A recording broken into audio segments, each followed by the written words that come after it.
Battle Through the Heavens. By Heavenly Silkworm Potato. Kabanata 221. Pagtakas ng libu-libong kilometro. Ito ay masama, ang dawwang ay humahabol. Hindi ba't masyadong nakakatakot ang bilis ng taong iyon? Nang makitang mabilis na nakatakas ang dawwang mula sa pagharang ng mga taong ahas at matagumpay na hinabol siya, naramdaman ni Xiaoyan na namamanhid ang balat sa kanyang ulo. Nagmamadali siyang sumigaw sa kanyang puso. Guro, alam ko, sa natitirang paglalakbay, hayaan mo akong suportahan ang iyong pagtakas. Masyadong maraming tao ang kabilang panig kaya hindi tayo maaantala ng mga ito. Kung hindi, kahit na madala kita upang makatakas, ang Heavenly Flame na iyon ay ninakaw nila. Sa ngayon, may karagdagang kaseryosohan ang boses ni Yao Lao. Ang isang lineup na nabuo ng isang dawwang at tatlong dawwang ay isang bagay na kahit siya ay hindi maaaring tumingin ng mababa sa ngayon. Sige. Ipaubaya ko ito sa iyo. Ano man ang mangyari, hindi na muling mawawala sa atin ang Heavenly Flame. Malakas na tumango si Xiaoyan at same time na humiling na may mapait na ngiti. Hihihi. Alam ko, matapos sumang-ayon ng may ngiti, unti-unting bumaba sa katahimikan si Yao Lao. Isang walang katulad na mabangis na espiritual na lakas ang marahas na lumabas mula sa katawan ni Xiaoyan. Sa isang kisap mata, nakontrol nito ang katawan ni Xiaoyan. Habang lumalabas ang espiritual na lakas ni Yao Lao, bahagyang nanginig ang katawan ni Xiaoyan. Isang malabong purple-colored cloud tato ang nabuo sa likod ng purple cloud wings habang unti-unting lumalabas ang mga light purple na linya. Ang mabagal na liwanag ng paglangoy sa loob ng mga linya ay ginawa itong tila isang buhay na bagay na parehong mystical at misteryoso. Ang ganitong uri ng kakaibang kababalaghan ay lilito lamang kapag ang purple cloud wings ay itinulak sa mga limitasyon nito. Sa kasalukuyang lakas ni Xiaoyan, wala siyang kakayahang makamit ito. Gayunpaman, ito ay isang bagay na napakasimple para kay Yao Lao. Matapos lumitaw ang mga lilang linya ng ulap sa purple cloud wings, ang bilis ng paglipad ni Xiaoyan ay lumitaw na agad na tumaas ng higit sa doble sa orihinal na bilis nito. Ang nakakabaliw na bilis ng paglipad ay nagpakawala ng sonic boom habang ito ay dumaan sa himpapawid. Mula dito, makikita kung gaano nakakatakot ang kasalukuyang bilis ni Xiaoyan. Kasunod ng pagdagsa ng bilis ni Xiaoyan, ang agwat sa pagitan niya at ng grupo ni Guhi, na unti-unting lumiit, ay agad na lumaki. Si Guhi at ang dalawang iba pa ay nagulat na mga ekspresyon habang pinagmamasdan nila ang pigirin ng tao sa malayong distansya sa kanilang harapan na tila nagte-teleport. Isang kawalan ng kapangyarihan ang bumangon sa kanilang mga puso. Ang ganitong uri ng bilis ay napakabilis. Maihahalin tulad ito sa bilis ng isang dawwang ng wind affinity. Huwag mong sabihin sa akin na ang lalaking iyon ay isa ding dawwang. Mabilis na nag-flash ang pag-iisip sa puso ni Guhi, na nagudyok sa kanyang mukha na bahagyang magbago. Gayunpaman, marahas niyang hinigpitan ang kamao. Kahit na ang kalaban ay isang dawwang, hinding-hindi siya papayagan ni Guhi na matagumpay na maalis ang Heavenly Flame. Nag-alok siya ng napakagandang pabuya para imbitahan sina Yanxi at Feng Li ng 10 pinakamalakas na tao sa Jiama Empire, na makipagsapalaran sa pagpasok sa panloob na disyerto at samahan siyang nakawin ang Heavenly Flame. Kaya, kahit anong mangyari, hindi siya susuko sa Heavenly Flame na ito. Kahit na ang ibang tao ay isang dawwang, imposibleng sumuko siya. Nang tumaas ng husto si Xiaoyan, ang mga ekspresyon ni Yanxi at Feng Li sa panig ni Guhi ay naging sobrang pangit. Maliwanag, naisip nila ang parehong linya bilang Guhi. Nagpalitan ng tingin ang dalawa at umiling sa mapait na ngiti. Ang pagnanais na makuha ang mapagbigay na gantimpala na binanggit ni Guhi ay inaasahang hindi madali. Noong una ay ikinagalak nila ang pagkawala ni Reyna Medusa ngunit hindi nila inaasahan na may isa pang misteryoso at malakas na tao na hindi alam ang pinagmulan. Ang tuloy-tuloy na mga paikot-ikot na mga pangyayaring ito ay naging sanhi ng pakiramdam ng dalawang malalakas na tao na kilala sa Jiama Empire na walang magawa at mapait. Ang Heavenly Flame ay talagang isang bagay na magiging dahilan ng pagkabaliw ng maraming malalakas na tao. Pagkatapos ng pag-ungol ng mapait na ngiti, iniling ni Feng Li ang kanyang ulo at pinagmasdan ang malungkot at galit na mukha ni Guhi. Hindi niya inaasahan na ito ay karaniwang nakaka-relax at maluwag na Alchemist Grandmaster ay mahihirapang panatilihin ang kanyang karaniwang kilos sa harap ng Heavenly Flame. Ito ay nagbigay daan kay Feng Li na personal na maranasan ang tukso ng isang Heavenly Flame. Habulin siya. Gusto kong makita kung saan nagmula ang malakas na taong ito. Hanggat alam natin ang kanyang pagkakakilanlan, hindi ako naniniwala na mayroong isang tao sa Jiama Empire na hindi ko kayang saktan ni Guhi. Pinigilan ni Guhi ang kanyang galit at ngumuso. Ang pares ng mga pakpak ni Dao Qi sa kanyang likod ay pumutok at ang kanyang bilis ay biglang lumakas ng kaunti habang siya ay mabilis na hinabol ang maliit na itim na tuldok sa malayo. Hihihi. Mukhang nagalit talaga ang Old He. Nagtataka ako kung saan nagmula ang malakas na lalaki na iyon. Kung ito ay ang Jiama Empire, natatakot ako na siya ay magiging napakamalas. Nakakasakit sa isang Tier 6 na alchemist. Hindi iyon isang bagay na nakakatuwang gawin. Sa pagtingin kay Guhi na ang galit ay lumabas na, hindi mapigilan ni Yan Shi na ibuka ang kanyang bibig at tumawa. Tumango si Feng Li. Sa katunayan, ang isang Tier 6 na alchemist ay isang tao na kahit isang dawang ay hindi madaling manggahas na masaktan. Pagkatapos ng lahat, ang nepotismo ng isang alchemist ay talagang medyo nakakatakot. Hanggat alam niya ang iyong pagkakakilanlan, maaari siyang mag-imbita ng maraming mabubuting kaibigan araw-araw at humalili sa pag-atake. Hindi ka man niya kayang talunin, baka mapagod ka sa kamatayan. Gayunpaman, kahit nasa tumaas na bilis ni Guhi at ng dalawang iba pa, sila ay patuloy na nananatiling malayo sa likuran ni Xiaoyan. Lumalaki na rin ang distansya sa pagitan nila. Ang sitwasyong ito ay naging sanhi ng labis na galit ni Guhi na naging malungkot ang kanyang mukha ngunit nanatili siyang walang magawa. Kung tutuusin, itinulak na nila ang kanilang bilis sa kanilang peak. Imposible na para sa kanila na pumunta ng mas mabilis. Habang si Guhi ay nagngangalit ang kanyang mga ngipin sa galit sa lumalawak na distansya, isang itim na anino ang sumalubong sa kanila sa paraang parang kidlat mula sa malayong likuran nila. Sa isang iglap, lumitaw siya sa harapan nila. Nang makita ang taong nakasuot ng itim na tao na lumitaw sa isang iglap sa di kalayuan, ang saya ay agad na bumalatay sa mukha ni Guhi. Kasabay nito ang pagbuntong hininga niya habang nagmamadaling sumigaw. Bilis, pigilan mo ang lalaking yan. Sige. Isang mahinang boses ang lumabas sa ilalim ng itim na damit. Gayunpaman, hindi agad bumilis ang takbo ng nakaitim na damit. Sa halip, bahagyang bumagal ang kanyang bilis. Inikat niya ang kanyang katawan, itinaas ang kanyang ulo at tumambad ang kanyang snow white na eleganteng baba sa ilalim ng nagninangas na araw bago bamulong. Hahabulin ko siya. Dapat kayong lahat ay maghiwalay kaagad at lumipad ng mag-isa mula sa Tiger Desert. Pagkatapos nito, magtitipon tayo sa Yan City sa labas ng Tiger Desert. Kung maabutin ko ang taong iyon, babawiin ko ang Heavenly Flame. Bakit kailangan nating maghiwalay? Nang marinig ang mga salita, natarante si Guhi at nagtanong ng may pagtataka. Ang pinakamalakas sa mga taong ahas ay humahabol. Ang kanilang bilis ay napakabilis sa disyerto. At saka, nakatipon na sila ng 5 dawang. Kung patuloy kitang protektahan, ligtas kung may lalabas kayong lahat sa disyerto. Gayunpaman, natatakot ako na hindi ko mahabol ang taong nasa unahan. Mahinahong sabi ng taong nakasuot ng itim. Nakahabol na. Bahagyang nabigla ang puso ni Guhi. Saglit siyang nag-isip, at desididong tumawag. Sige, maghiwalay na tayo. Ipaubaya ko sa iyo ang taong nasa harapan mo. Hindi mo kailangang mag-alala tungkol sa iba pa sa amin.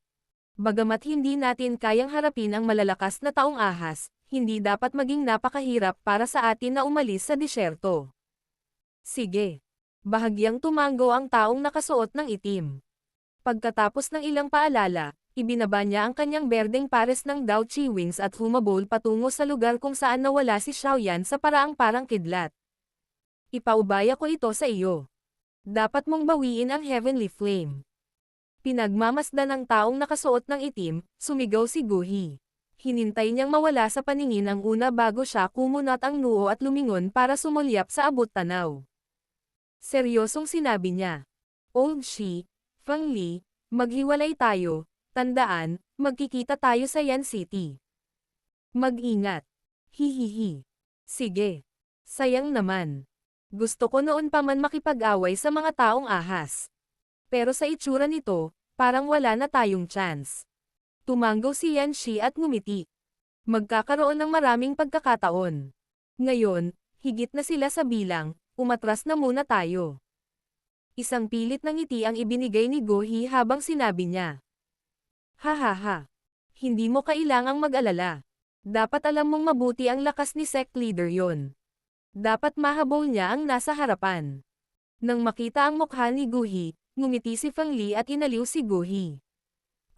Sana.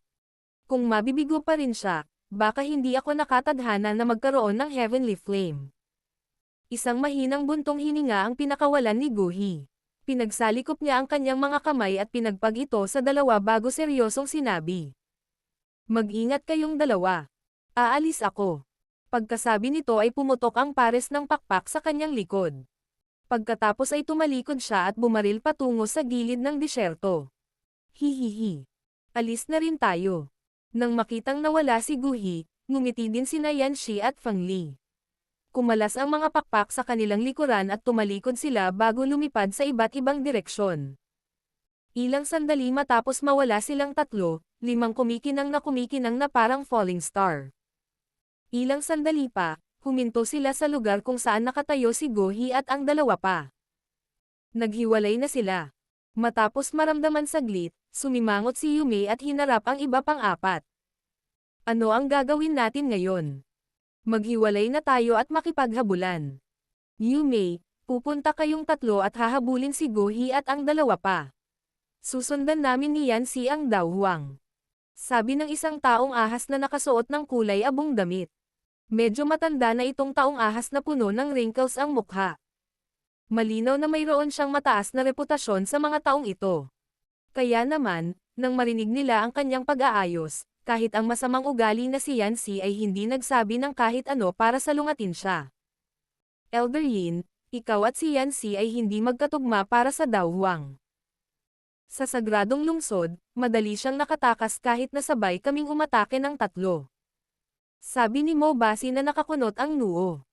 Relax. Hindi natin siya haharapin. Nag-iiwan ako ng ilang marka sa daan dito. Kung darating si Nanxi at ang iba pa at susundin ang mga marka para maabutin tayo, sabay tayong aatake. Hindi magiging madali ang Daohuang na iyon.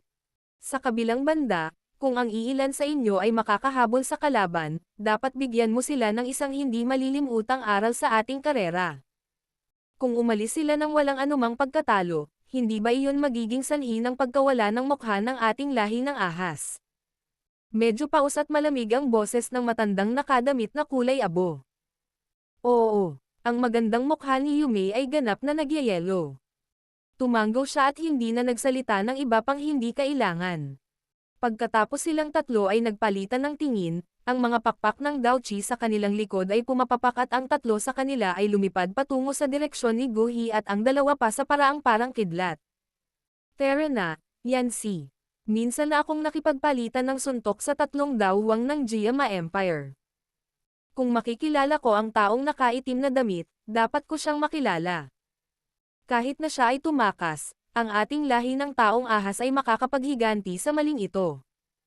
Nang makita si Yume at ang dalawang iba pa ay mabilis na nawala, ang matanda na may kulay abong damit ay pinaikit ang kanyang maputik na matandang mata at mahinang nagsalita. Oo, tumanggo si Yanxi. Isang mabangis na kislap ang sumasayaw sa kanyang mga mata.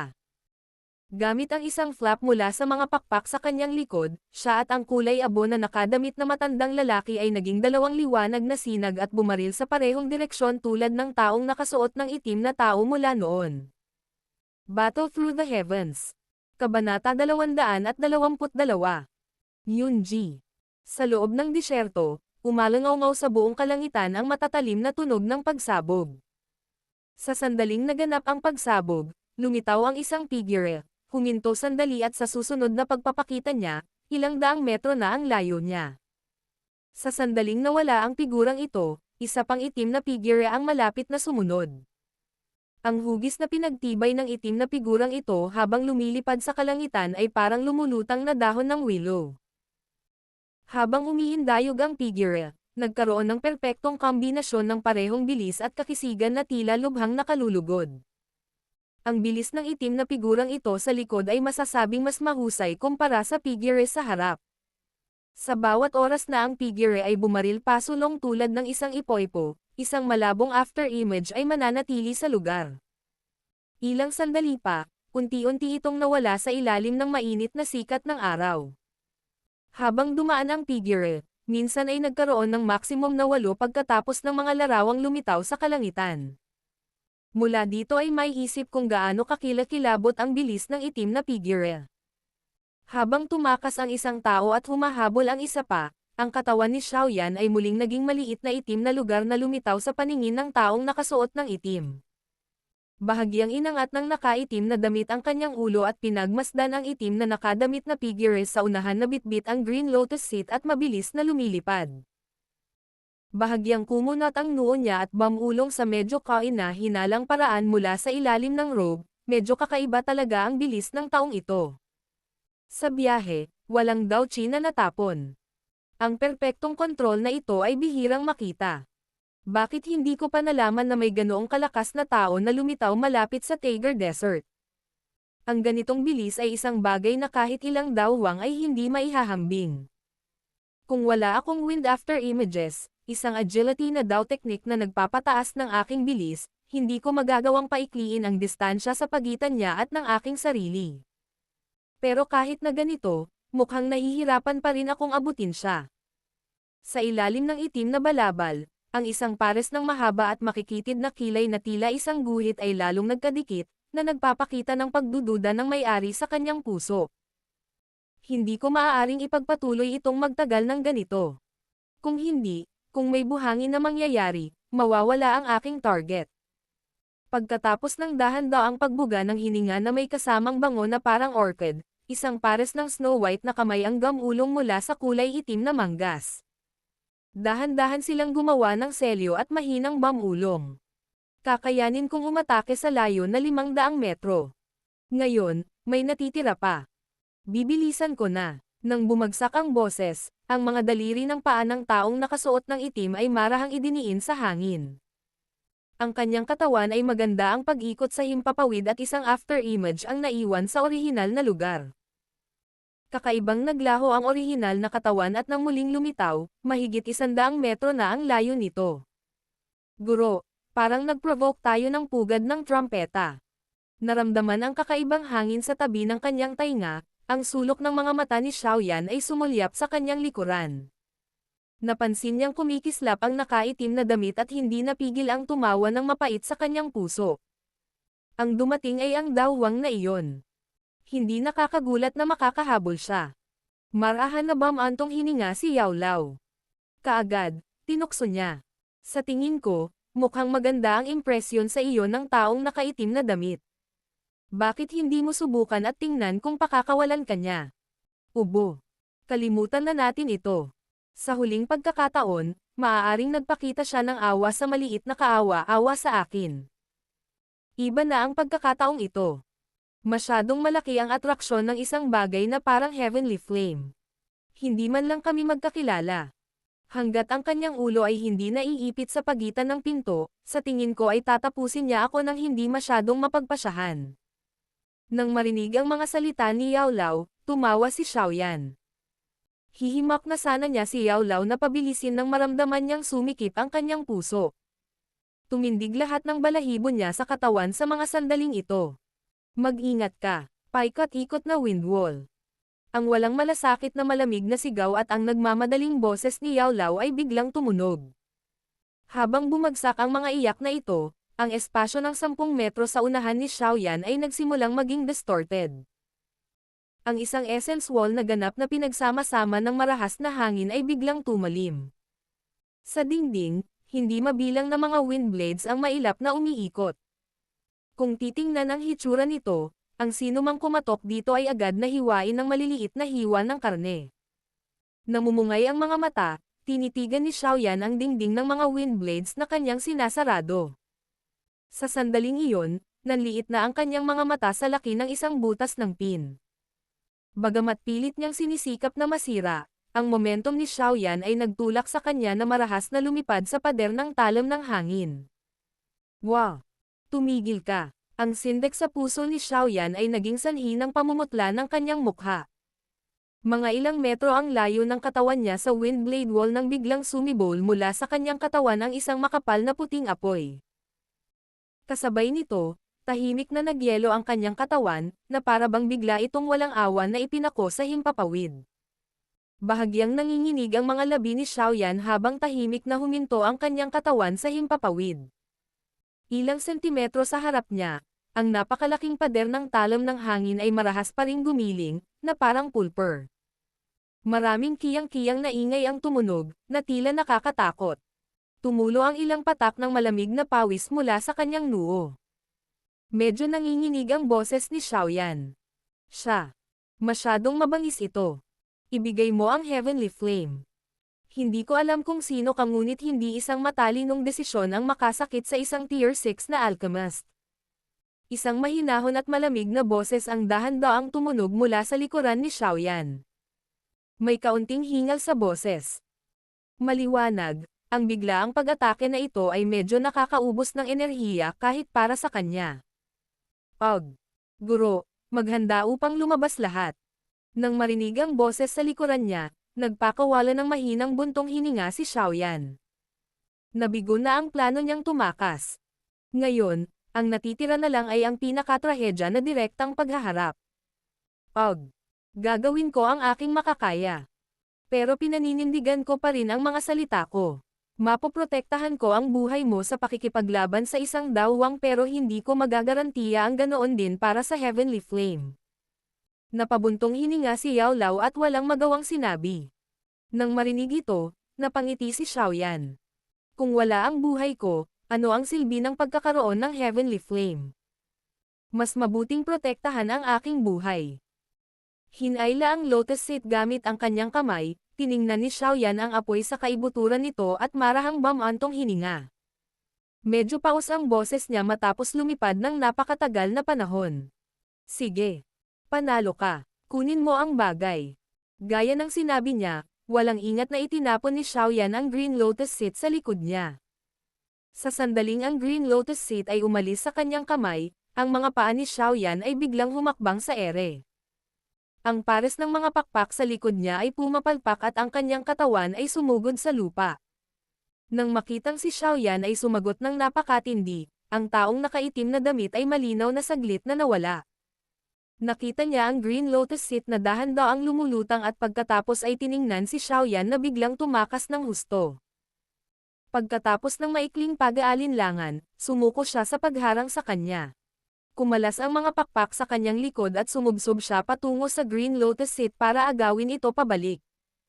Kung paanong ang taong nakasuot ng itim ay bahagyang higit sa 10 metro mula sa Green Lotus Seed, isang mabangis na puwersa ng pagsipsip ang ibinugaw mula sa lupa at ang Green Lotus sa himpapawid ay agad na bumaril. Hihihi. Pasensya na. Pagkalapag sa lupa, si Xiaoyan ay sumasenyas gamit ang kanyang palad. Ang Green Lotus Seed ay muling damapo sa kanyang kamay. Nakaramdam ng init, tumawa si Xiaoyan ngunit hindi tumalikod. Ang kanyang mga pakpak ay marahas na pumutok at ang dilaw na buhangin sa lupa ay lumangoy paitaas. Sa isang saglit lang, ito ay nakakalat sa buong kalangitan. Habang lumulutang ang kanyang katawan sa himpapawid, malamig na tinitigan ng taong nakasuot ng itim ang dilaw na buhangin na tumakip sa kanyang paningin. Malamig siyang ngumuso. Hindi pinapansin ang dilaw na buhangin, ang kanyang tingin ay dumaan sa ibaba niya sa gitna ng dilaw na buhangin. Ang kanyang maislan na kamay ay mabilis na gumawa ng selyo bago siya mahinang sumigaw. Square Wind Wall. Nang bumagsak ang kanyang boses, biglang lumitaw ang 4 na malalaking hanging pader at tinakpan ang buong lugar sa loob ng 100 metro. Sa sandaling lumitaw ang mga pader ng hangin, si Xiaoyan, na nagbabalak na gamitin ang dilaw na buhangin upang takpan ang kanyang pagtakas ay agad na tumigil. Nakakalokong pinagmamasdan ang malaking hanging pader ilang metro mula sa kanya. Pagkaraan ng ilang sandali, mapait siyang ngumiti at sinabing, "Sa pagkakataong ito, kailangan kong ipagsapalaran ang aking buhay." Masyadong kalmado ang taong ito, pinipili ang pinakamabisang paraan para pigilan ako sa ganoong kaikling panahon. Ang aking pasensya ay may hangganan. Mabilis kang lumalapit sa aking limitasyon. Isang medyo malamig at mahinang boses ang muling narinig sa kanyang ulo. Ang taong nakasuot ng itim ay malamig na sumulyap sa itim na nakadamit na figure ni Xiaoyan at dahan-daang bumaba. Nagkaroon ng compressed rotating tornado sa kanyang maselang kaliwang kamay. Mabilis itong pinaikot habang naglalabas ng mabangis na puwersa. Samantala, ang kanyang kanang kamay ay bahagyang kumaway at lumitaw ang isang kakaibang mukhang espada na naglalabas ng maputlang berdeng kinang. Napasquat si Xiaoyan habang nagpakawala ng mahinang buntong hininga. Maingat niyang inilagay ang Green Lotus sa buhangin at huminga ng marahan. Mabilis na nawala ang kawalan ng pag-asa sa kanyang gwapo at maselang mukha. Ang pagpapalit nito ay isang malagim na kalupitan ng isang taong napilitang pumasok sa isang sulok at handang sumuko. Tumayo si Xiaoyan at dahan-daang tumalikod. Sa wakas, direktang hinarap niya itong si Dao Huang. Ang kanyang daliri ay malumanay na nagplano sa ibabaw ng storage ring at isang napakalaking dark black ruler ang lumitaw sa kanyang palad. Mahigpit na hinawakan ni Xiaoyan ang heavy Zuan ruler sa kanyang kamay at mabigat itong ipinasok sa buhangin. Nagkibit balikat sa taong nakaitim na damit, nakangiti niyang sinabi. Medyo nagulat ka sa pagtingin sa mukha ko, hindi? Sorpresa. Talagang sobrang nagulat. Ang sorpresa ng Dao Huang ay mabilis na umabot sa punto ng matinding pagkabigla. Sa sandaling iikot ni Xiaoyan ang kanyang katawan, biglang nanigas ang katawan ng taong nakasuot ng itim. Napuno ng gulat ang magagandang mata sa ilalim ng itim na damit habang nakatitig sa gwapo at maselang mukha na may suot ng ngiti. Hindi niya inaasahan na ang taong muntik nang magdulot ng pagkabigo sa kanyang grupo sa huling sandali ay ang lalaking ito. Hindi lang ito nagulat sa kanya. Nagbigay ito ng gulat sa kanya na parang tinamaan ng kidlat. Sa ilalim ng itim na roba, malinaw na tumaas at bumagsak ang dibdib ng taong nakasuot ng itim na isang beses. Isang mahabang hininga ang pinakawalan. Hindi makapaniwalang tono ang boses ng nakaitim na damit habang siya ay mahinang bumubulong. Paano magiging ikaw? Paano magiging ikaw? Nang marinig ang paulit-ulit na mga salita mula sa taong nakasuot ng itim, hinimas ni Xiaoyan ang kanyang ulo. Pagkatapos ay ibinaba niya ito upang sumulyap sa heavenly flame sa kanyang tabi habang walang magawang sinabi. Pasensya na, kailangan ko talaga ito. Kaya, hindi ba't hiniling kong bumalik ka? Bakit ka pa gumagala sa disyerto? Isang boses ng babae na parang medyo galit ang nanggaling sa ilalim ng itim na damit. Ang ugali ng taong nakasuot ng itim na damit ay naging dahilan ng pagkaligalig ni Xiaoyan. Dahil sa pakiramdam na hindi niya magawang tumawa o umiyak, umiling siya at sinabing, Ate, ang dahilan ng pagpunta ko sa disyerto ay para hanapin ang langit na apoy. At saka, alam ko na sa simula pa lang na si Reyna Medusa ay mayroon ng bagay na kailangan ko. Bakit kailangan kong umalis? Ang heavenly flame ay nasa aking mga kamay. Kung gusto mong ibigay ko ito, sa tingin ko ay mas mabuti kung ikaw na lang ang pumunta at kunin ito, gayunpaman, tiyak na hindi ko ito bibitawan ng ganoon kadali. Biglang binuhat ni Xiaoyan ang mabigat na ruler, itinutok ito sa taong nakasuot ng itim at tumawa sa medyo mapagmataas na boses. Ikaw. Nang makita ang aksyon ni Xiaoyan, medyo nagalit ang taong nakasuot ng itim. Kalahating taon pa lang mula nang magkita sila ngunit ang taong ito ay talagang naglakasloob na hamanin siya. Sa ilalim ng itim na damit, isang pares ng magagandang mata ang parehong galit at masaya habang nakatitig kay Xiaoyan na mukhang seryoso habang hinahamon siya. Maya-maya pa, tumawa siya ng mapait at umiling. Unti-unting binawi ang puwersa sa kanyang maselang kamay. Talagang nahihirapan siyang labanan si Xiaoyan. Siya talaga ang akin. Naisip ng taong nakasuot ng itim sa kanyang puso habang ang isang matingkad na pulang kulay ay lumitaw sa kanyang magandang mukha sa ilalim ng itim na damit. Walang magawa siyang umiling at nag-isip ng matagal. Pagkatapos nito, ikanaway niya ang kanyang kamay sa sobrang nakakagambalang paraan. Ang karaniwang pinipigilan at matikas na sarili ay hindi sinasadyang napag-alitan. Mawala ka lang. Kunin ang heavenly flame at umalis ka. Magpanggap ka na hindi kita naabutan ngayon. Ah! Ang kakaibang pagkilos ng taong nakasuot ng itim na tao ay agad na naging sanhi ng pagkapurol ng mukha ni Xiaoyan. Pagkaraan ng ilang sandali, sa wakas ay sinabi niya sa hindi makapaniwalang boses. Ikaw. Ayaw mo ng Heavenly Flame. Wala akong masyadong obligasyon na tulungan si Gohi na gawin ang napakaraming bagay. Nagawa ko na ang aking tungkulin sa pamamagitan ng pakikipagsapalaran at pagbabantay sa kanila habang papasok sila sa disyerto. Matamlay na sabi ng nakaitim na damit.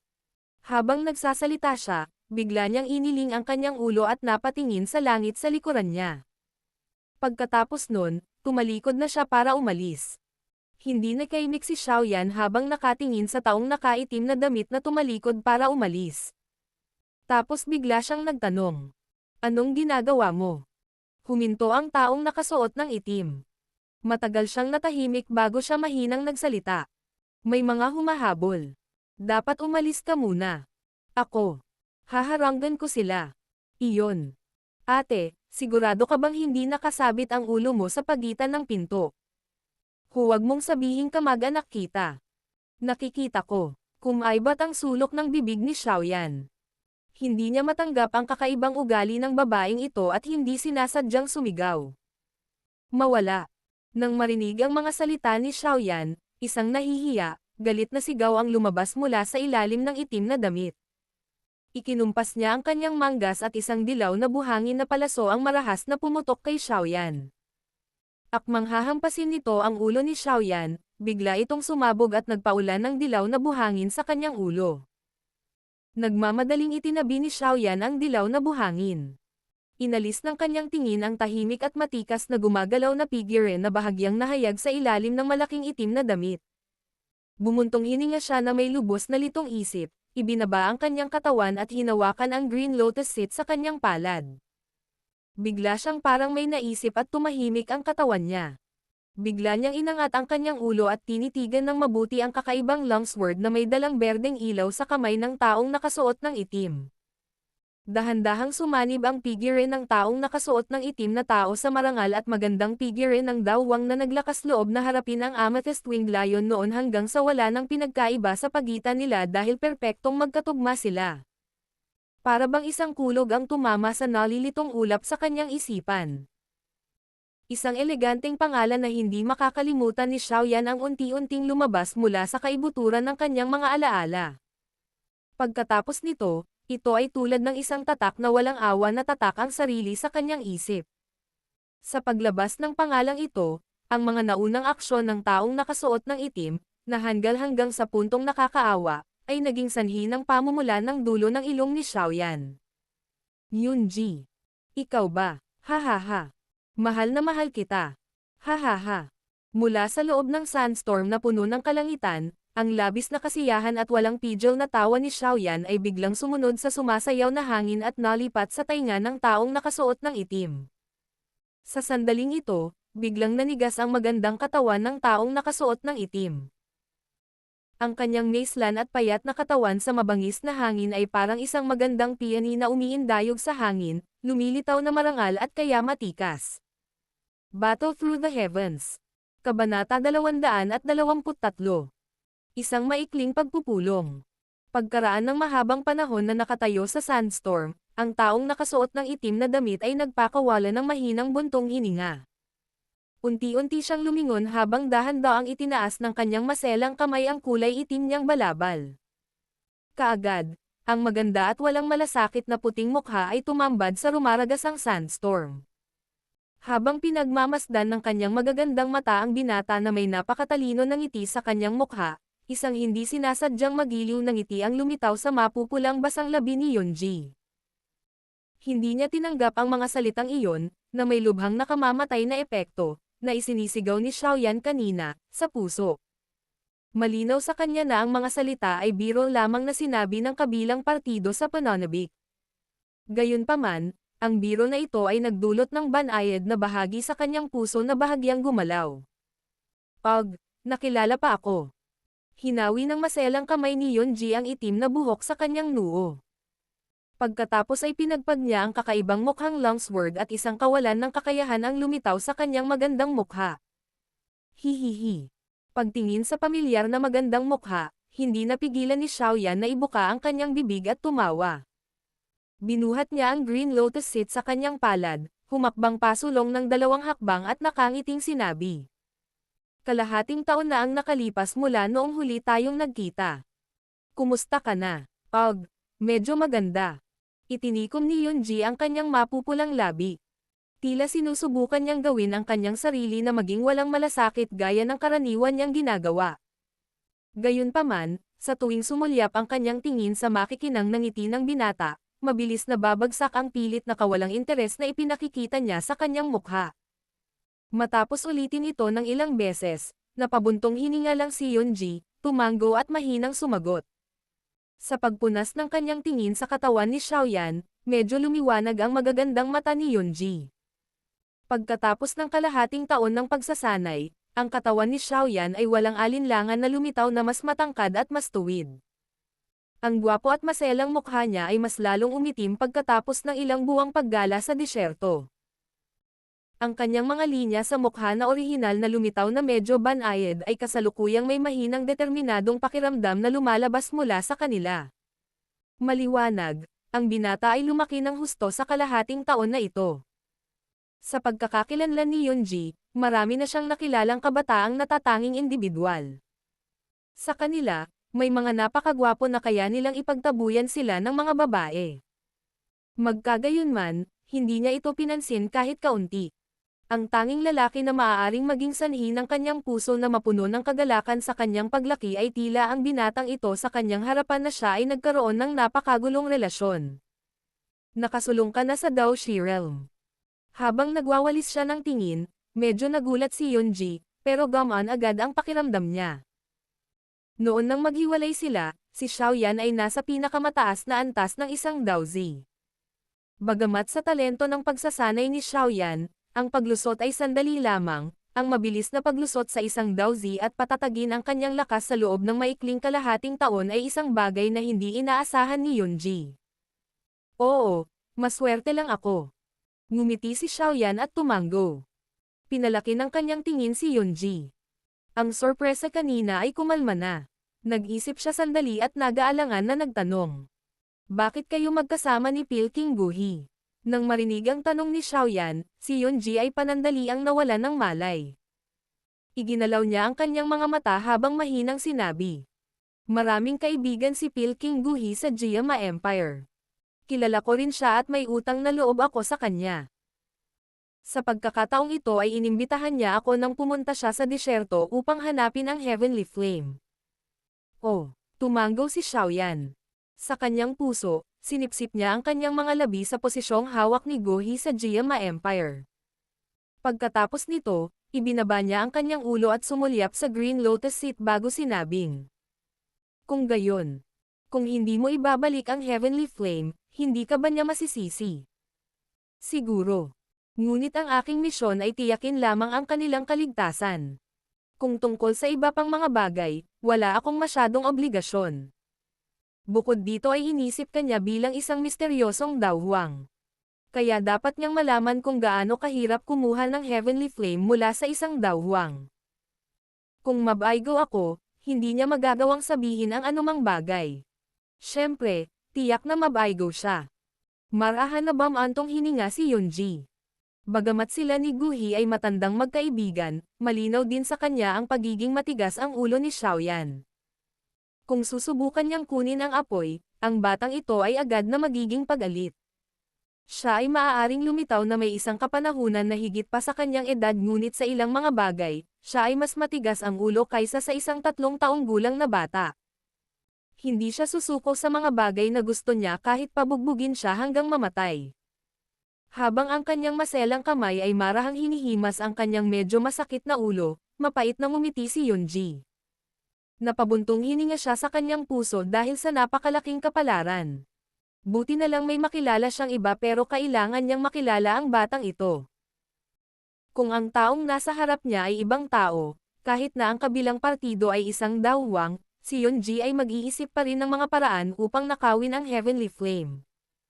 Bagamat sa kanyang lakas, kaya niyang kunin ang Heavenly Flame sa isang kisap mata, talagang nahirapan si Yunji na salakayin ang lalaking ito na nagkaroon ng masalimuot na relasyon sa kanya dahil nakita niya ang halos hubad na katawan nito. Hihihi. Tila naiintindihan ang pagkadismaya ni Yunji, nahihiyang ngumiti si Xiaoyan. Hinawakan niya ang Green Lotus Seat malapit sa kanyang dibdib at mamulong. Pasensya na, kalahating taon na rin hinahabol ko ang bagay na ito. Kahit na hindi ka pumunta sa disyerto, hahanapin ko pa rin si Reyna Medusa. Ngunit para saan mo gusto ang Heavenly Flame? Sa iyong kasalukuyang lakas. Kung lapitan mo ito kahit na katiting na pakikipag-ugnayan dito, wala kang kahit isang bangkay. Dahan-daang sumimangot si Yunji habang ang kanyang mga mata ay nakatitig sa Green Lotus Seat na nasa kamay ni Xiaoyan bago siya nagsalita sa naguguluhan na boses. Hahaha. Dapat totoo yan. Pero kailangan ko talaga. Tumawa si Xiaoyan bago sumagot ng malabo. Nang makita ang malabong paraan ni Xiaoyan, naiiling na lamang ni Yunji ang kanyang ulo nang walang magawa. Dahil ayaw na niyang magsalita pa, ay ayaw na rin niyang humingi ng higit pa. Agad niyang itinagilid ang ulo at tumitig sa malayong disyerto. Sabi niya, umalis ka muna rito. May dalawang dawang mula sa lahi ng taong ahas na humahabol mula sa likuran. Tutulungan kitang harangan sila sa maikling panahon. Ano naman pagkatapos nito? Iniisip ko kung aalis ka na lang nang walang palom ulit. Nagkibit balikat si Xiaoyan at nakangiting sinabi. Pasensya na, sa huling pagkakataon, nagkaroon talaga ako ng ilang mga kagiat na bagay. Kaya, nang marinig ang kaunting hinanakit sa mga salita ni Xiaoyan, mahina lamang na naipaliwanag ni Yunji. Pagkatapos ay sinabi niya, kapag naharang ko na sila, pupunta ako at makikipagkita kay Gohi at sa isa pa. Pagkatapos ng lahat, nakaayos na tayo na magkita. Nagmamadali ka ba? Walang magawang bumuntong hininga si Xiaoyan. Mapait siyang ngumiti at sinabing, napakahirap para sa atin na magkita, ngunit kailangan nating maghiwalay kaagad. Hindi ko alam kung gaano katagal tayong maghihintay bago tayo magkita. Ang mga taong tulad mo ay laging misteryoso. Magiliw na ngumiti si Yunji. Pinagmasdan niya ang mukha ng binata at bahagyang nag-alinlangan. Bigla siyang nagtanong, nagsasanay ka ba ng mag-isa? Oo, sa palagay ko. Hinimas ni Xiaoyan ang kanyang baba at nakangiti habang tinatango ang kanyang ulo. Hindi niya inilantad si Yao Lao. Ang iyong talento sa pagsasanay ay maaaring napakahusay ngunit kahit na ang pinakamahusay na Jade ay kailangang maingat na inukit. Pagkatapos ng lahat, ang pagsasanay na mag-isa ay magdadala sa iyo sa maraming hindi kinakailangang mga ruta. Kung hindi mo iniisip, maaari akong magpakilala ng isang lugar para sa iyo. Doon, makakakuha ka ng pinakamahusay na kapaligiran sa pagsasanay. Magiliw na kumislap ang magagandang mata ni Yunji habang nakangiting sinabi niya. Anong lugar? Medyo natalo si Xiaoyan. Bagamat wala siyang masyadong interes na pumunta, hindi niya mapigil ang magtanong dahil sa curiosity. Ang Misty Cloud Sect. Ngumiti si Yunji at sinabing. Ang Misty Cloud Sect ay napakalakas sa loob ng Jiama Empire. Nagkataon, may kaibigan ako doon. Kung payag ka, kaya ko. Nang umabot sa puntong ito ang kanyang mga salita, biglang tumigil si Yunji. Napagtanto niya na ang nakangiting ekspresyon sa mukha ng binata sa kanyang harapan ay biglang naging pangit. Anong nangyari? Tanong ni Yunji sa hindi tiyak na boses na hindi alam kung ano ang nangyari. Hahaha. Kalimutan mo na. Ano ang silbi ng isang maliit na langaw na tulad ko na pumunta sa isang lugar na tulad ng Misty Cloud Sect? Kung pupunta ako, gusto ko lang na pagtawanan. Umiling si Xiaoyan at malamig na sinabi. Tinitigan si Xiaoyan na ang ugali ay biglang naging masama, marahang pinagdikit ni Yunji ang kanyang mga kilay at ipinaliwanag. Ang Misty Cloud Sect ay hindi kasing hirap gaya ng iniisip mo. Bukod dito, sa iyong talento sa pagsasanay, sino ang maaaring kutsain ka? Sinasabi ko ito para sa iyong ikabubuti. Hindi bababasa, maaari kang direktang makakuha ng angkop na Chi methods at Dao techniques. At ang mga disipulo sa Misty Cloud Sect ay espesyal ding pinili. hindi naman masama ang mga katangian nila at dapat ay napakahusay mo silang pakisamahan. Ugh, kalimutan mo na, kalimutan mo na. Sa anumang kaso, wala akong masyadong magandang impresyon sa lugar na iyon. Masaya akong nagsasanay mag-isa at wala akong mood na pumunta sa kahit anong sekta. Nang marinig ni Yunji na ilarawan ang Mystic Cloud sect ng napaka-perpekto, isang hindi nasisiyahang emosyon ang umusbong sa puso ni Xiaoyan. Ito ay lalo na nang marinig niya na ang kalidad ng mga alagad doon ay hindi masama. Isang sinulid ng galit na galit ang lumitaw ng walang babala sa kanyang puso. Hindi masama. Isang lugar na maaaring mag-ayos ng isang batang babae tulad ni Nolan Yanran. Gaano kaya ito maaaring maging? Sa malungkot na ekspresyon, nagpakawala ng mahinang buntong hininga si Xiaoyan. Inip niyang iwinagayway ang kanyang kamay at mahinang nagsabi. Sige. Huwag ka nang magsalita pa. Dahil kailangan mong hanapin si Guhi at ang iba pa, maghihiwalay na tayo ng landas dito. Mayroon din akong ilang mga kagyat na bagay na dapat asikasuhin. Paalam. Magkikita tayong muli kung may pagkakataon. Kung talagang ayaw mo na akong makilala muli, kalimutan mo na ito. Maraming salamat sa araw na ito. Kung may pagkakataon sa hinaharap, ibabalik ko sa iyo ang pabor na ito. Pagkatapos sabihin ito, hindi na nagsalita si Xiaoyan ng iba pang hindi kinakailangang salita. Binuhat niya ang Green Lotus Seed sa kanyang kamay, tumalikod at ikinumpas ang pares ng mga pakpak sa kanyang likod. Pagkatapos nito, mabilis siyang lumipad sa hangin at bumaril sa malayo nang hindi lumingon. Nakatayo na nalilito sa buhangin, pinanood ni Yunji si Xiaoyan na naging isang itim na tuldok. Maya-maya pa, kinagat niya ang kanyang mga labi at galit na tinapakan ang kanyang mga paa. Bumakas sa mukha niya ang hinaing na hindi siya nagbitiw.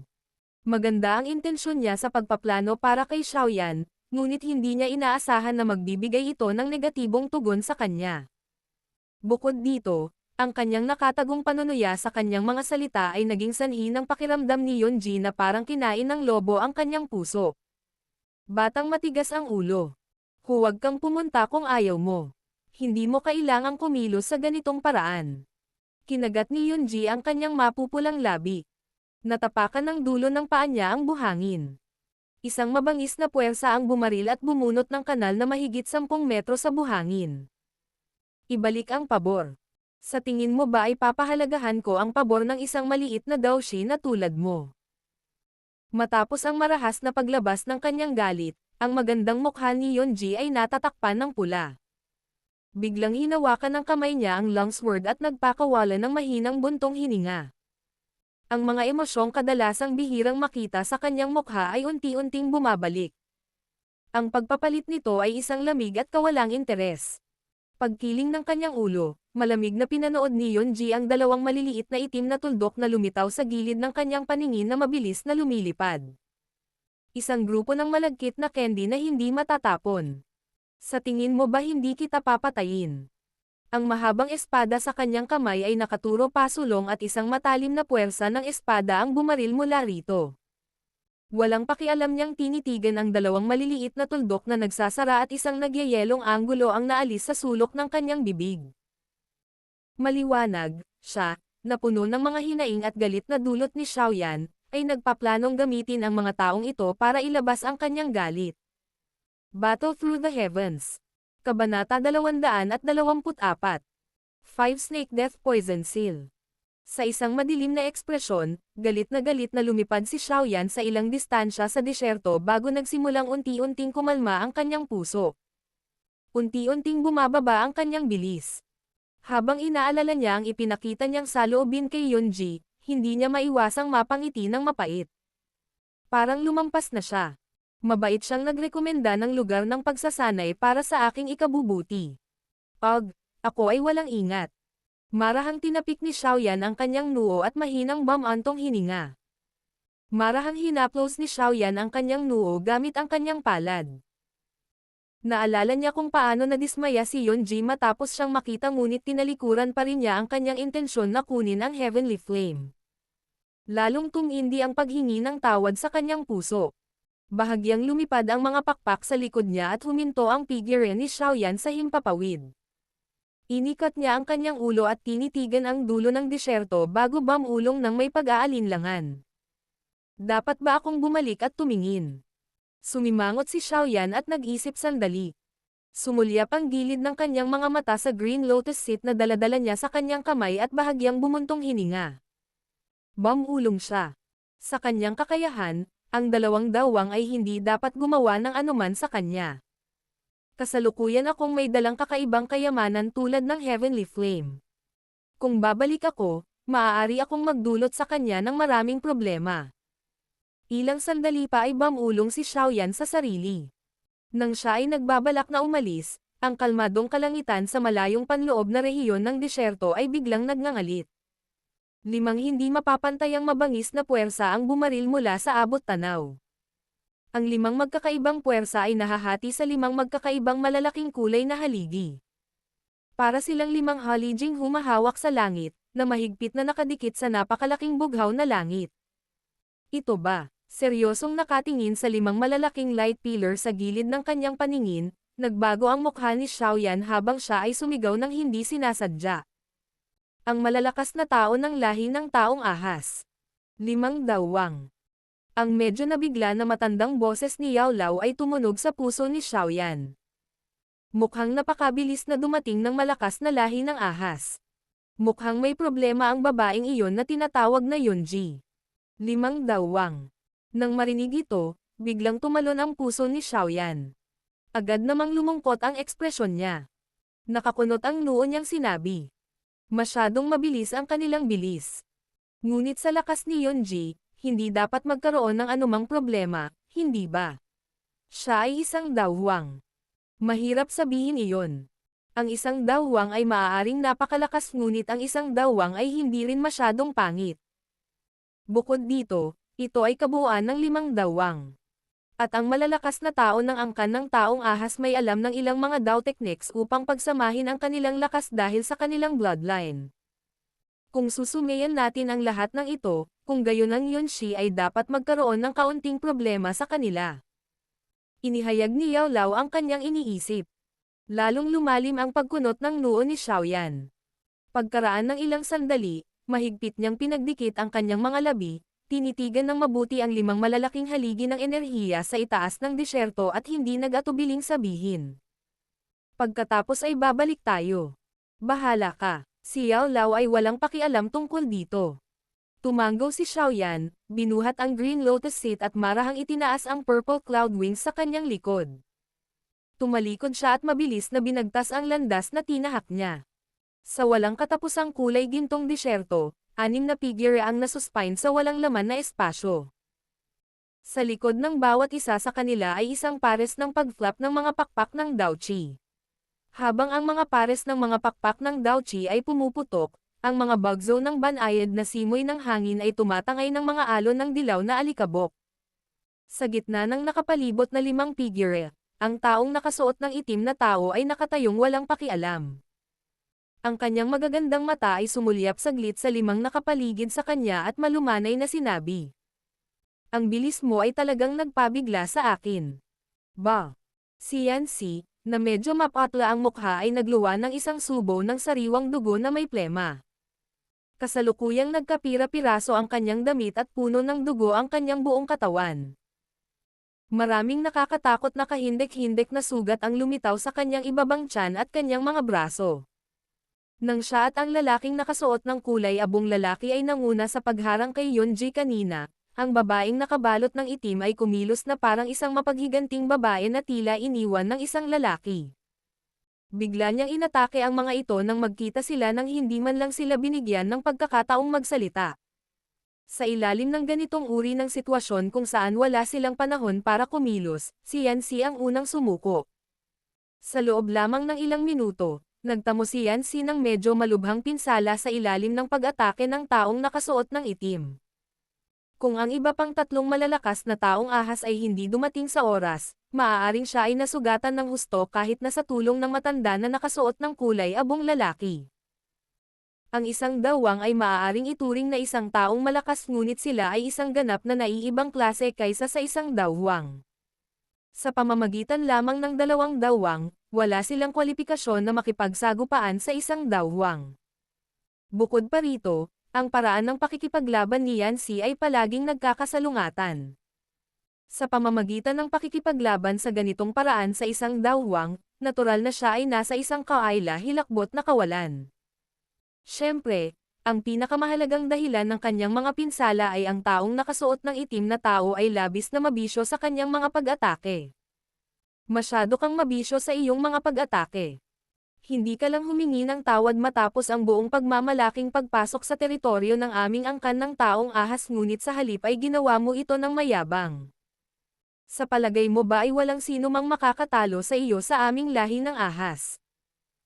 Malamig na pinagmasdan ng matanda na nakasuot ng kulay abo ang kanyang tingin sa taong nakaitim na damit habang makapal niyang sinabi. Hihihi. Paumanhin. Pero kahit na humingi ako ng tawad, hindi ko akalain na matatanggap mo. Dahil walang kwenta, bakit ako hihingi ng tawad? Ang taong nakasuot ng itim na damit ay tumawa ng walang pakialam. Ang lahi ng mga taong ahas na wala ng Reyna Medusa ay tila hindi kayang magdulot ng maraming problema. Mga kasuklam-suklam at walang hiyang mga tao. Kung hindi mo siya pinuntahan at ginulo siya, paano mabibigo ang ebolusyon ng kamahalan? Galit na sigaw ni Yancy. Ha? Kung ganyan talaga ang iniisip mo, natatakot ako na ikaw ay lubos na nagkakamali. Bagamat ang ebolusyon ni Reyna Medusa ay tila nabigo, siya ang aking pinalaki. Kaya, malabo kong nararamdaman na hindi pa talaga siya namatay. Balang araw sa hinaharap, siya ay babalik sa Tiger Desert at muli siyang manggaguna sa ating lahi ng ahas upang lisanin ang mapahamak na lugar na ito. Malamig na tumawa ang matandang nakadamit na kulay abo. Pagdating ng oras na iyon, tiyak na pupunta kami at ayusin ang lahat ng mga puntos ngayon. Dapat Yinshi ang pangalan mo, tama ba? Isang napakarespetadong matandang lalaki sa lahi ng taong ahas. Ang iyong kasalukuyang lakas ay umabant na sa isang 8-star dawang. Ang sinabi mo. Siguro. Kung talagang may ganoong araw, talagang umaasa akong makapagpalitan ng suntok sa kanya. Nang marinig ang ipinangako ng matanda na may kulay abong damit, bahagyang kumunat ang noo ni Yunji. Agad siyang nakipagkamay at walang pakialam na sinabi. Ang kasalukuyang Gyama Empire ay may 3 dawwang nakilala. Minsan ko na silang nakilala. Kaya, makikilala rin kita. Hihihi. Sa likod mo ay talagang isang napakalaking lakas, ngunit maghintay lamang. Siguradong maghihiganti ang aming lahi ng taong ahas. Malamig na tumawa ang matandang nakadamit na kulay abo. Isang walang kwentang banta. Tumawa ng mahina si Yonji at umiling. Natural na hindi siya isa sa mga walang kwentang tao na matatakot sa isang simpleng banta. Agad siyang tumawa at unti-unting itinaas ang longsword sa kamay niya na may dalang green light. Isang malamig na anggulo ang bumungad sa kanyang magandang mukha habang siya ay tumawa. Dahil nakapagsalita ka na ng mga masasamang salita, kaya huwag mo akong sisihin sa hindi pagpapakita ng anumang awa. Ngayon, gusto kong makita kung ilan sa inyong 5 ang makakatakas. Maaaring isa kang dawwang ngunit hindi magiging ganoon kadali ang pagsisikap na hawakan kaming 5 dawwang. Nang marinig ang mga salita ni Yunji, isang nasa katanghaliang gulang na taong ahas na nakasuot ng berdeng roba ay sumigaw na may malupit at mabangis na ekspresyon. Kung gayon, halika at subukan. Ang maselang kamay ni Yunji ay marahang pinunasan ang matalas na talam ng espada. Umalangaw-ngaw sa hangin ang malinaw na tunog ng tugtog ng espada. Sa sandaling tumunog ang singsing ng espada, biglang nawala ang katawan ni Yunji. Sa susunod na pagpapakita niya, nasa likod na siya ng taong ahas na nakasuot ng berdeng damit. Sa dulo ng espada, ang maputlang berdeng kulay na enerhiya ng espada ay ginugol ng mahigit 3 talampakan. Sa isang mapanlinlang at mabisyo na paraan, tumusok ito patungo sa huling mahahalagang lugar. Sa sandaling nawala ang katawan ni Yunji, ang labanan ay nakaranas ng berdeng nakasuot na taong ahas na may naramdaman. Ibinaba niya ang kanyang buntot ng ahas habang ang kanyang katawan ay kakaibang umikot patungo sa kaliwa ng kalahating paa. Dahil dito, bahagya niyang iniwasan ang malamig na talam ng espada. Bagamat napalampas ang kanyang unang pag-atake, walang pagbabago sa ekspresyon ni Yunji. Binitawan niya ang hawakan ng espada gamit ang kanyang palad. Agad, ang kakaibang longsword ay dumapo sa kanyang palad at nagsimulang umikot ng mabilis. Ang matalim na talam ng espada ay bumuo ng malamig na kislap at dahan-daang tumawid sa baywang ng berdeng nakadamit na taong ahas. Ang matigas na kaliskis ng ahas na tumatakip sa kanyang baywang ay parang manipis na papel sa sword energy na nabuo sa matinding chi compression at hindi lumalaban sa pag-atake. Chi. Ang nakapanlulumong tunog ng talam ng espada na tumatama sa laman ay umalangaw-ngaw sa hangin. Mahigpit na hinawakan ng taong may berdeng ahas ang kanyang kamay sa kanyang baywang. Tumalsik ang matingkad na pulang dugo mula sa pagitan ng kanyang mga daliri at patuloy na tumutulo pababa. Ang matinding sakit ay naging dahilan para mapuno ng pawis ang kanyang mukha. Mula sa sandali ng bigla ang pag-atake ni Yonji hanggang sa sandaling umatras ang berdeng nakasuot na taong ahas na may pinsala, isang maikling bahagi lamang ng segundo ang lumipas. Nang makabawi ang lahat, ang berdeng nakasuot ng taong ahas, na isa sa nangunguna sa lahi ng taong ahas, ay nasugatan at napaatras sa haggardly na paraan.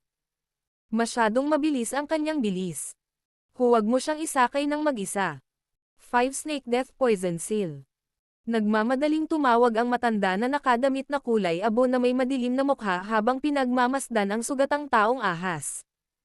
Habang siya ay sumisigaw, ang mga kamay ng matanda na nakadamit na kulay abo ay nagsimulang mabilis na bumuo ng isang serye ng mga selyo na naging dahilan upang masilaw ang mga mata ng mga tao. Habang nabubuo ang mga seal na ito, isang malaking tahimik na berdeng glow ang mabilis na naipon sa kanyang palad. Sa sandaling nagsimulang bumuo ng mga selyo ang taong nakasuot ng kulay abo, ang natitirang apat ay mabilis ding nagsimulang gumawa ng mga selyo.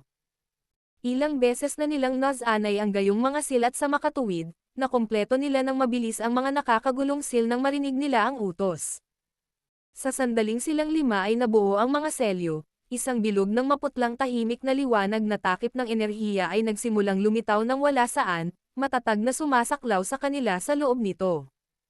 Maliwanag, ito ay isang hakbang na ginawa upang maiwasan ang kalaban na maglunsad ng biglaang pag-atake sa mga sealcasters. Isang interesadong kislap ang sumilay sa magagandang mata ni Yonji habang pinagmamasdan niya ang lalong siksik na enerhiya sa kamay nilang 5. Narinig na niya ang kakaibang daw techniques ng lahi ng taong ahas. Ito ay lalo na para sa ilang pinagsama-samang daw technique, na maaaring pagsamahin ang maraming kiss sa isa at ishoot ito ng sabay-sabay, na makamit ang layunin na makipaglaban sa mas matataas na uri ng malalakas na tao.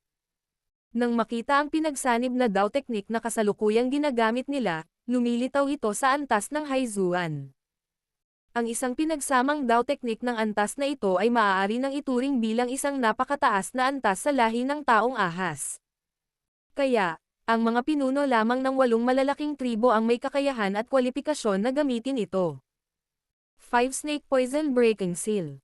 Form. Kasunod ng mahinang sigaw ng matandang nakadamit na kulay abo, ang ningning sa loob ng 5 kamay ni Dawang ay biglang naging napakaganda. Ilang sandali pa, 5 tahimik na berdeng energy pillar na may taas na 10-10 talampakan ang biglang bumaril sa mga palad nilang 5. Matapos ang tahimik na berdeng mga haligi ng enerhiya ay lumabas mula sa kanilang mga palad, nagsimula silang umikot sa isa't isa. Ilang sandali pa, isang napakalaking haligi ng enerhiya ang biglang lumitaw sa kalangitan. Nang lumitaw ang haligi ng enerhiya na ito sa kalangitan, umihip ang mabangis na hangin sa loob ng disyerto.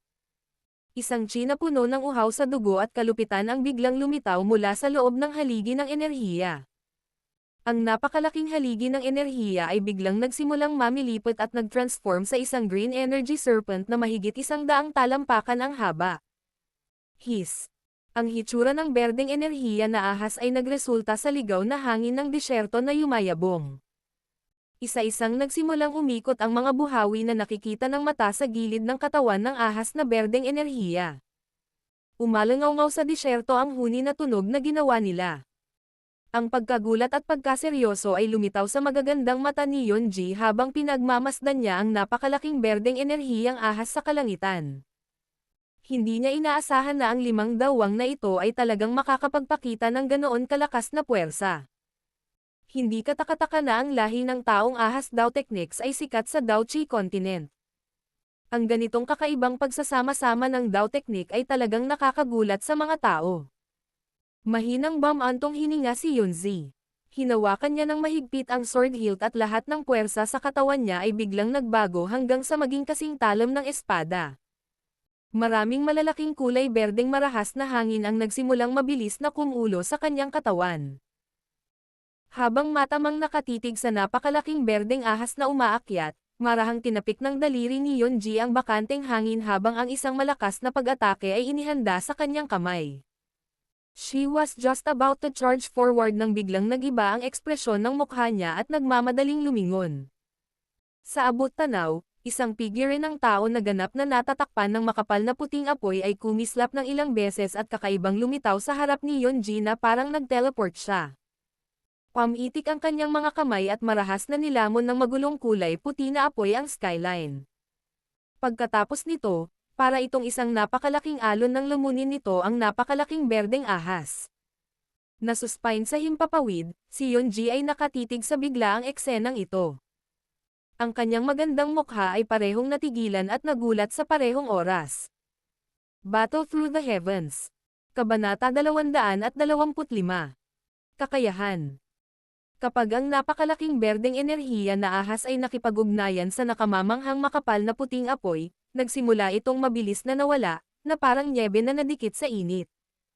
Sa isang kisap lang ng mata, biglang nawala sa langit ang mabangis na napakalaking ahas na sumugod sa kalangitan. Ang natitira na lang ay isang medyo malungkot na sigaw mula rito na dahan-daang umalangaw-ngaw sa kalangitan. Hanggang sa ito ay mawala. Ang biglaang pagbabago ay naging dahilan upang ang lahat ay ganap na natulala sa mga mukha. Pagkaraan ng ilang sandali, maraming nabigla ang mga tingin ang sa wakas ay nagmamadaling lumingon sa nagninangas na tao sa kalangitan. Ang figure ng tao ay nakatayo sa ilalim ng asol na kalangitan at isang makapal na puting kulay na apoy ang patuloy na namimilipit sa kanyang katawan, ganap na natatakpan siya. Dahil sa sobrang siksik ng apoy, nahirapan ding makita ng mga nasa labas ang mukha ng taong nasa ilalim nito. Ang mataas na temperatura na dulot ng apoy ay nagdulot din ng bahagyang pagkadistorbo ng nakapaligid na hangin. Mula sa malayo, parang may nabuong mga lukot sa hangin, na tila kakaiba. Kahit na medyo malayo ang limang dawang ng taong ahas, ramdam pa rin nila ang matinding init na ibinubuga mula sa puting apoy. Matapos lumunok ng tuyo, nagpalitan sila ng tingin at nakita nila ang takot sa puso ng isa't isa. Sino ka? Bakit ka nakialam sa mga usapin ng lahi ng mga ahas? Ang biglaang paglitaw ng nag-aalab na figure ng tao at ang nakakatakot na pag-atake na kanyang pinakawalan ay agad na naging sanhi ng mas malungkot na mukha ng matanda na may kulay abong damit. Gayunpaman, sa ganitong uri ng sitwasyon, hindi siya nang ahas na sapakin ang isang misteryosong malakas na tao na hindi kilalang pinanggalingan. Nagpalitan siya ng tingin sa mga kasama bago humakbang pasulong at nagtanong sa malalim na boses. Walang dahilan. Gusto ko lang. Isang matandang boses na hindi mabilis o mabagal ang ibinubuga mula sa loob ng kulay puti na apoy. Ang walang pakialam na tono ay nagresulta sa mga mukha ng grupo ng matandang nakadamit na kulay abo na naging pangit.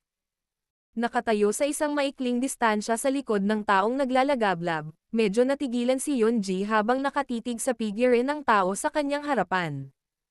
Saglit niyang pinagsalubong ang kilay. Gayunpaman, hindi niya maisip ang isang malakas na dawang na kayang kontrolin ang isang puting kulay na apoy sa loob ng Jiama Empire. Ang magagandang mata ni Yunji ay dumaan sa pumuputok na puting apoy bago biglang lumiit ang kanyang mga mag-aaral. Ilang sandali pa, biglang dumaan ang pagkabigla sa kanya. Mula sa kanyang sentido, malinaw niyang naramdaman na sa kabila ng mainit na temperatura na nagmumula sa makapal na puting apoy, ang apoy ay malinaw na tila parang mga piraso ng 1,000 years cold ice. Gayunpaman, paano may lalabas ng yelo ang gayong mainit na apoy? Ano ang kakaibang bagay na ito? Huwag mong sabihin sa akin. Huwag mong sabihin sa akin na ito ay isang heavenly flame. Kinusat ni Yunji ang kanyang mga mata at naalala ang kakaibang natural na apoy na iyon. Marahas na tumibok ang puso niya. Sa sobrang gulat ng puso niya, hindi niya alam kung matatawa ba siya o iiyak. Nagawa niyang makakita ng dalawang heavenly flames ngayon habang ang mga ito ay kadalasang napakabihirang makita sa anumang araw. Ito ba ay maituturing na mapalad? Itong matandang Ginoo, salamat sa pagtulong. Hahaha. Ngunit ang mga tumatalon-talon na payaso na ito ay hindi masyadong nagbabanta sa akin. Matapos hiling ang kanyang ulo upang alisin ang mga iniisip mula sa kanyang ulo, nakangiting sinabi ni Yonji sa nag-aalab na tao sa kanyang harapan habang ang pasasalamat at kahinahunan ay bumungad sa kanyang magandang mukha. Marahil. Ang nag-aalab na figure ng tao ay mahinang nagsabi, hindi ako isang taong mahilig makialam sa mga bagay-bagay. Kung hindi dahil sa isang taong humihiling, hindi ako magsisikap na magmadali. Hiniling ng isang tao. Nang marinig ito, si Yonji ay saglit na nawalan ng malay. Magkasalubong ang kanyang mga kilay habang nagtanong. Matanda Ginoo, maaari ko bang malaman kung sino ang humiling sa iyo na pumunta at tulungan ako? Si Guhi ba? Hihihi. Maaaring mayroon magandang reputasyon sa Gyama Empire si Guhi, ngunit wala siyang kwalipikasyon para hilingin sa akin na gumawa ng kahit ano. Ang matandang tawa mula sa nag-aalab na figure ng tao ay naglalaman ng kaunting paghamak. Nang marinig ang nag-aalab na figure ng tao na kaagad na hindi sumasang-ayon, muling natalo si Yonji. Agad na sumili ang pagdududa sa kanyang magandang mukha. Sa lahat ng mga taong kilala niya, hindi marami ang may kakayahang mag-imbita ng isang dawwang na kumilos. Bukod dito, ang kanyang kasalukuyang pagdating sa disyerto ay bahagi ng isang lihim na plano. Iilan lang ang nakakaalam nito. Kaya, si Guhi lang ang may pinakamataas na posibilidad. Gayunpaman, sa tono ng matanda, tila hindi siya masyadong nag-aalala tungkol sa Pilking. Huwag ka nang mag-isip. Pagkatapos maalis ang mga taong ito na may mahabang buntot na ahas, kailangan ko ring mabilis na pumunta at gumawa ng isang bagay. Ang nag-aalab na figure ng tao ay iwinagayway ang kanyang kamay at mahinang sinabi. Agad niyang inangat ang ulo at pinagmasdan ang 5 dawwang sa himpapawid. Sa mahinang boses, sinabi niya, matagal ko nang narinig na ang Dao techniques ng lahi ng taong ahas ay napakakaiba. Ngayon, gusto kong subukang kunin ang mga ito. Napaawang ang sulok ng bibig ng matandang nakadamit na kulay abo habang ang kanyang tingin ay nakatitig ng masama sa nag-aalab na figure ng tao. Kahit na sa kanyang karanasan, napagtanto niya na hindi niya matukoy ang pinagmulan ng malakas na taong ito sa kanyang harapan. Nakaramdam siya ng hindi makapaniwala at unti-unting lumubog ang kanyang kalooban. Maaari pa rin silang umasa sa pagsasanib ng kanilang Dao Chi upang labanan ang isang dawwang sa ilang sandali. Gayunpaman, kung mayroong 2 dawwang, kung gayon ang 5 sa kanila ay madaling matatalo ng kanilang mga kalaban. Malinaw na alam ng matandang nakadamit na kulay abo kung gaano kalakas ang isang dawwang at natural na alam niya ang pagkakaiba ng kanyang grupo at ng kanilang mga kalaban.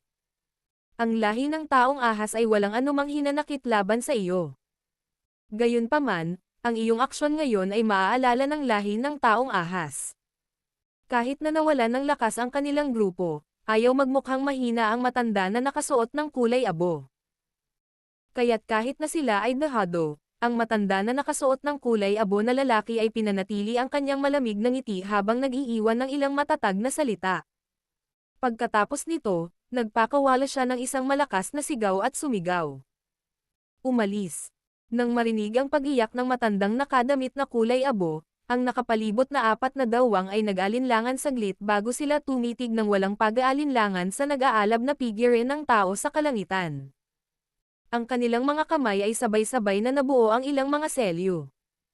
Kasunod ng isang sigaw, lumitaw ang 5 taong ahas na sumabog. Maraming maliliit na ahas ng enerhiya ang dumagsa sa lahat ng direksyon sa sandaling tumunog ang pagsabog sa hangin at nagsimulang sumugod sa lahat ng direksyon sa disyerto. Nang makita niya ang grupo ng matanda na may kulay abong damit na nagbabalak tumakas, napasimangot si Yonji. Igagalaw na sana niya ang kanyang katawan para harangin sila nang makipagkamay sa kanya ang nag-aalab na figure ng tao.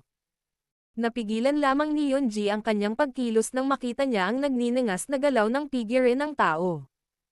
Matapos ang nag-aalab na figure ng tao ay malamig na pagmasdan ang hindi mabilang na tumatakas na maliliit na ahas ng enerhiya, marahang iwinagayway niya ang magkabilang palad.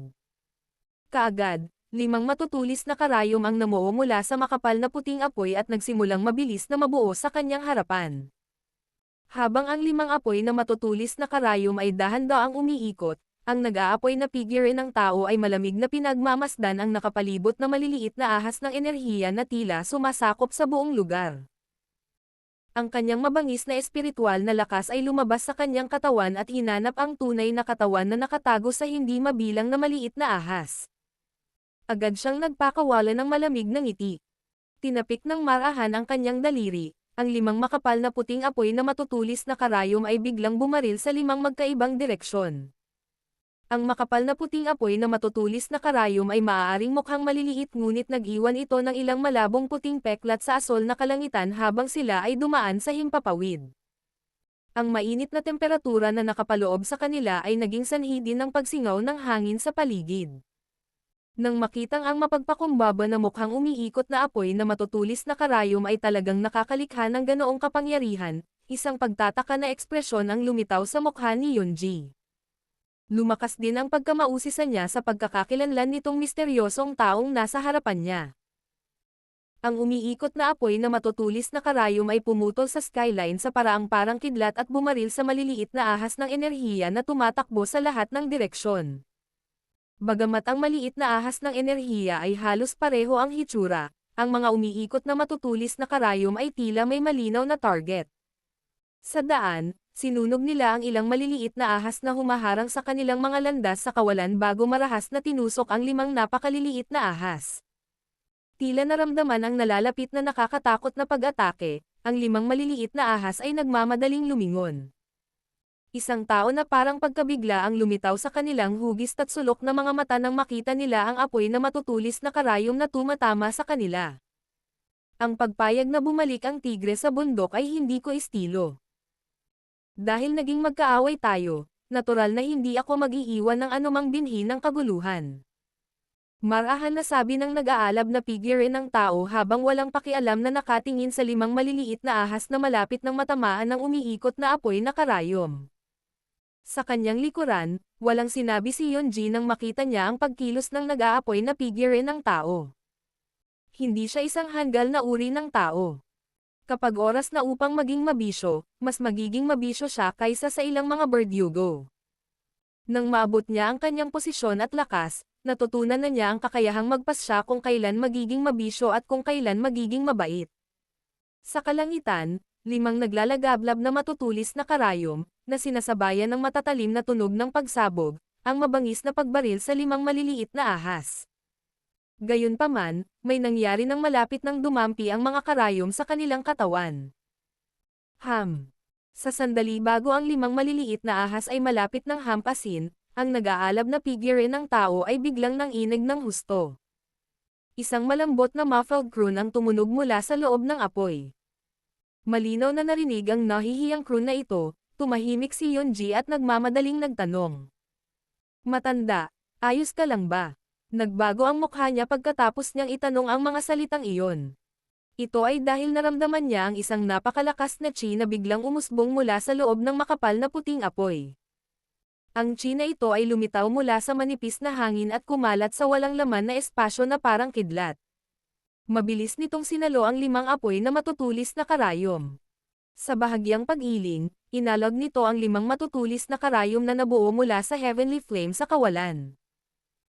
Sa napakapanganib na sandali na ito, ang 5 maliit na ahas ay umindayog ng kanilang mga buntot ng ahas at marahas na nag-drill ng kanilang mga katawan sa mga buhangin, na wala sa paningin ng 2 tao sa isang napakahiyang paraan. Gagong mga halimaw.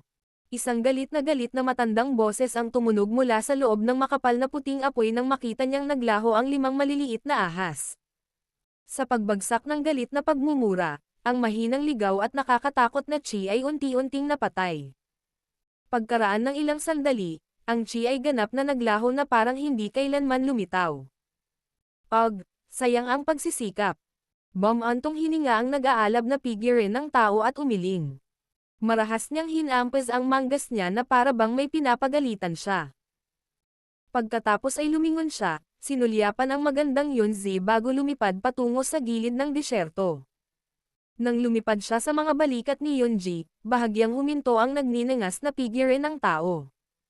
Nagkaroon ng panandaliang pag-aalinlangan bago niya sinabing, Oo, sinabi sa akin ng isang kabataang lalaki na ipaalam sa iyo ang kanyang paghingi ng tawad. Mukhang medyo lumampas siya, ilang minuto lang ang nakalipas. Nang marinig ito, tumahimik ang magandang katawan ni Yunji. Ang kanyang maliit na mapupulang mamasa-masa na labi ay lumawak at ang kanyang magandang mukha ay lubos na natulala.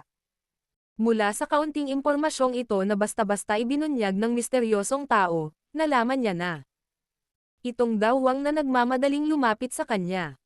Sa totoo lang ay isang taong inimbitahan ni Xiaoyan. Ang batang ito, ang kanyang kapangyarihan ay hindi maliit. Tila minamaliit kita sa nakaraan. Napaungol si Yunji sa gulat habang itinagilid ang kanyang ulo at pinagmamasdan ang nagninangas na figure ng tao na mabilis na nawala sa gilid ng kanyang paningin.